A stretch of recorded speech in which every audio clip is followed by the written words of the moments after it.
Good afternoon! Welcome to Farah's Vlog! For today's vlog, magbuhat ko sa akong panihapon niya.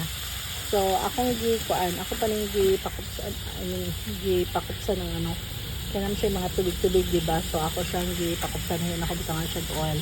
But if mag-oil siya, din ako siya butangan og oil. Unsa ba to? Basta.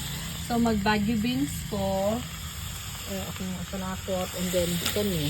So, I'm only going to put salt and pepper for this, okay? So, ato sa nyo ako sa nyo pakupsan na ma-brown siya. Magawas yung kaugalingong mantika. Yeah. Okay.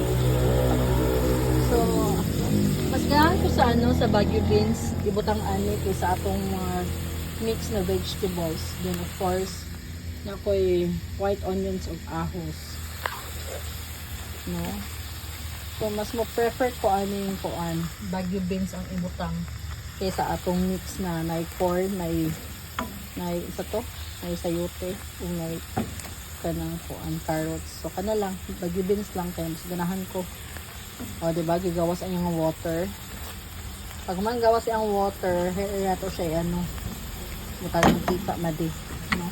So, here, I also have, nagpagawa sa yung isda, kasi daddy gusto siya isda. I don't know, saan siya na isda, basta na bangus. So, so, ngayong hapon, nag-ulan, nagtalithi. Actually, nagtalithi. So,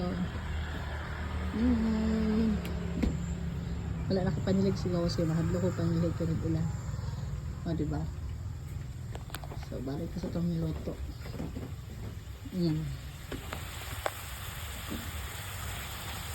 Tubig pa siya na so, wala ko gibutang oil ana.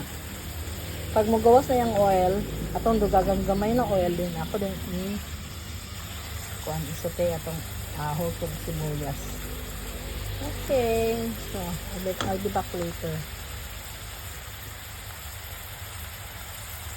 So this time medyo na siya, no? Yung gamay na kaya ang iyang oil. So, butang tag-oil, gamay na oil para atong ikon sa atong madi. So, gamay lang na oil. Okay. Ano lang gamay madi. So, natin dibutang ang atong sibuyas o ahos. Iusa na oil, ihulog na. Sakit lang ako. Okay. Paanta man, wala mo kayo hawiratin ito. So, ato siya isip kayo. So, na-mix oil. Oh, diba? Na